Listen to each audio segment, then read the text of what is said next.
బైబిల్లో అత్యంత ప్రభావితమైన వ్యక్తి అయిన దావీదు మహారాజు జీవితం గురించి తెలుసుకుందాం. Praise the lord. పరిచయం మరియు అభిషేకం. దావీదు ఇశ్రాయేలుల చరిత్రలో రెండవ రాజు మరియు దేవుని హృదయానుసారుడు అని పిలువబడిన వ్యక్తి. యోధా గోత్రానికి చెందిన యెషయా 8వ కుమారుడు. ఒక సామాన్య గొర్రెల కాపరిగా తన ప్రయాణాన్ని ప్రారంభించాడు.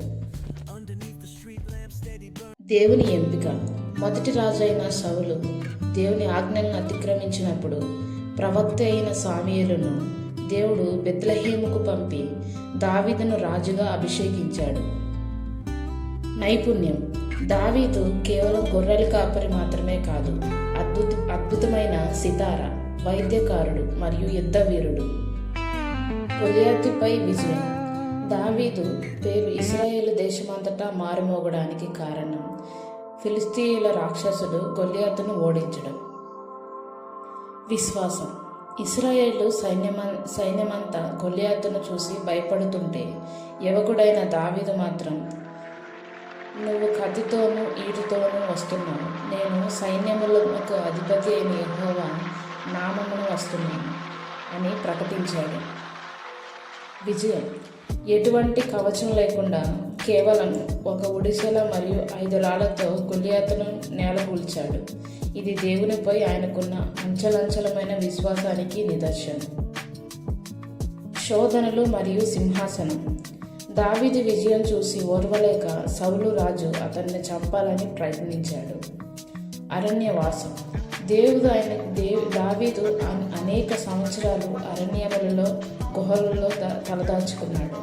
సౌలును చంపే అవకాశం 2 సార్లు వచ్చిన దేవుడు అభిషేకించిన వ్యక్తిని నేను తాకను అని తన నీతిని చాటుకున్నాడు. పట్టాభిషేకం. సౌలు మరణాంతరం దావీదు మొదట యోధా మీద, ఆ తర్వాత ఇశ్రాయేలు అంతటికి రాజు అయ్యాడు. యెరూషలేమును జయించి దానిని తన రాజధానిగా చేసుకున్నాడు. పతనం మరియు పశ్చాత్తాపం. బైబిల్లో దావీదులోని గొప్పతనాన్ని మాత్రం కాదు, ఆయన బలహీనతను కూడా దాచకుండా చూపిస్తుంది. పాపం. బెత్షెబాతో చేసిన పాపం మరియు ఆమె భర్త ఉరాయను యుద్ధంలో చంపించడం దావీదు జీవితంలో అతిపెద్ద మచ్చ. పశ్చాత్తాపం. ప్రవక్త అయిన నాతాను వచ్చి తప్పును ఎత్తి చూపినప్పుడు దావీదు సాకులు చెప్పకుండా నేను పాపం చేశాను అని ఒప్పుకున్నాడు. ఆయన రాసిన 51వ కీర్తన ఆయన నిజమైన పశ్చాత్తాపానికి సాక్షి. దేవుడు ఆయనను క్షమించిన దాని పరిణామాలు ఆయన కుటుంబం అనుభవించాల్సి వచ్చింది. వారసత్వం మరియు ముగింపు. దావీదు కేవలం ఒక రాజు మాత్రమే కాదు, ఒక గొప్ప భక్తుడు. కీర్తనల గ్రంథం బైబిల్లోని కీర్తనల్లో దాదాపు 73 కీర్తనలు దావీదు రాసినవి. ఇవి నేటికి కోట్లాది మందికి ఆధారం ఇస్తాయి. నిబంధన. దేవుడు దావీదుతో ఒక నిబంధన చేశాడు. ఆయన వంశం నుండే మెస్సయ్య యేసుక్రీస్తు జన్మిస్తారని, అందుకే యేసుని దావీదు కుమారుడు అని పిలుస్తారు. ముగింపు.